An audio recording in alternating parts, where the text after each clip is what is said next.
अपनी बेटी को सर्दी से बचाने के लिए उसने 20 लाख डॉलर अपने बैग से निकाले और उनको आग लगा दी। इस कारनामे को जिस व्यक्ति ने अंजाम दिया था, उस व्यक्ति की कमाई मैकडॉनल्ड की पूरे साल की कमाई से भी कहीं ज़्यादा थी, जिसका नाम पेब्लो एस्कोबार था। एस्कोबार 90 के दशक में कोकीन इसके अलावा और भी खतरनाक ड्रग्स की सप्लाई करता था। वो दुनिया में ड्रग्स स्मगलिंग के लिए जाना जाता था। नशे की स्मगलिंग ने पेब्लो एस्कोबार को हद से ज़्यादा रईस अमीर बना दिया। बेशक इसकी वजह से बहुत सारी जिंदगियां तबाह हुई। 1992 में पेब्लो एस्कोबार $30 बिलियन का मालिक बन गया था। ब्रुनाई के सुल्तान के बाद पेब्लो एस्कोबार दुनिया का दूसरा सबसे अमीर शख्स था। अगर पेब्लो एस्कोबार आज जिंदा होता तो उसके $30 बिलियन $58 बिलियन के बराबर होते और पेब्लो एस्कोबार दुनिया का 8वां अमीर शख्स होता। पेब्लो एस्कोबार की ड्रग सप्लाई का नेटवर्क इतना पावरफुल था कि पूरे 90% अमेरिका को कोकीन सिर्फ पेब्लो एस्कोबार ही सप्लाई करता था और पूरी दुनिया का 80% हिस्सा एस्कोबार की ड्रग से चलता था। इस खतरनाक ड्रग की सप्लाई को बहामास के एक आइलैंड से चलाया जाता था और वो आइलैंड था एस्कोबार का हेडक्वार्टर। उस आइलैंड पर एक एयरपोर्ट बनाया गया था जहां कोकीन से भरे हवाई जहाज फ्यूलिंग के बहाने लैंड करते और उसी दौरान उनमें से कोकीन निकालकर छोटे छोटे जहाज़ों में डालकर अमेरिका रवाना कर दिए जाते थे।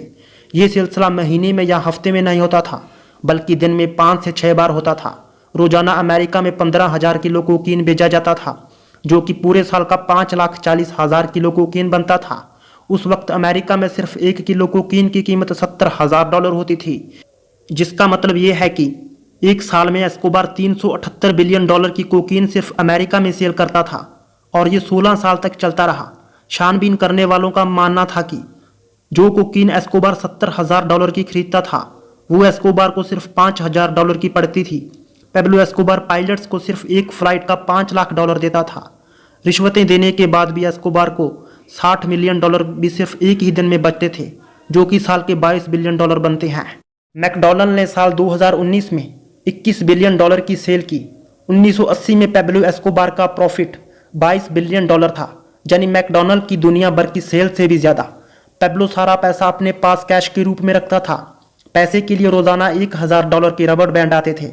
जाहिर है कि पेब्लो एस्कोबार इतने पैसे को बैंक में तो नहीं रख सकता था। पैसों की स्टोरेज के लिए इस आइलैंड पर बड़े बड़े गोदाम होते थे।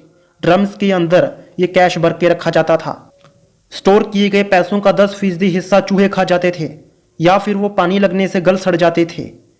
ये माना जाता है कि पेब्लो एस्कोबार इतने पैसे गिन नहीं सकता था, तो पैसों का वजन करके पैसे गिने जाते थे। पुलिस से बचने के लिए एस्कोबार ने पहाड़ों पर अपना घर बना रखा था। उस वक्त उसकी बेटी को सर्दी लग गई।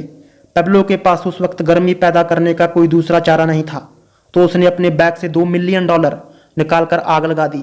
ये बात उसके बेटे ने मीडिया रिपोर्ट्स में बाद में बताई थी।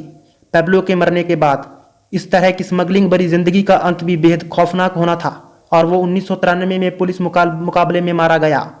पेब्लो एस्कोबार के किस्से आज तक पूरी दुनिया में मिसाल का काम कर रहे हैं कि इंसान चाहे कितना भी अमीर क्यों ना हो, उसको सारी दौलत यहीं छोड़कर जानी है।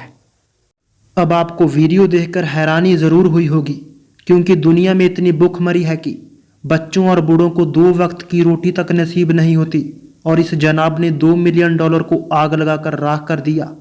और आपका इसके बारे में क्या कहना है? आप कमेंट बॉक्स में अपनी राय ज़रूर दें। अगर वीडियो अच्छा लगा हो तो आप हमारे YouTube चैनल अनलॉक्ड फैक्ट्स को सब्सक्राइब करना ना भूलें। इसके अलावा वीडियो को शेयर और लाइक ज़रूर करें और आपका बहुत बहुत धन्यवाद।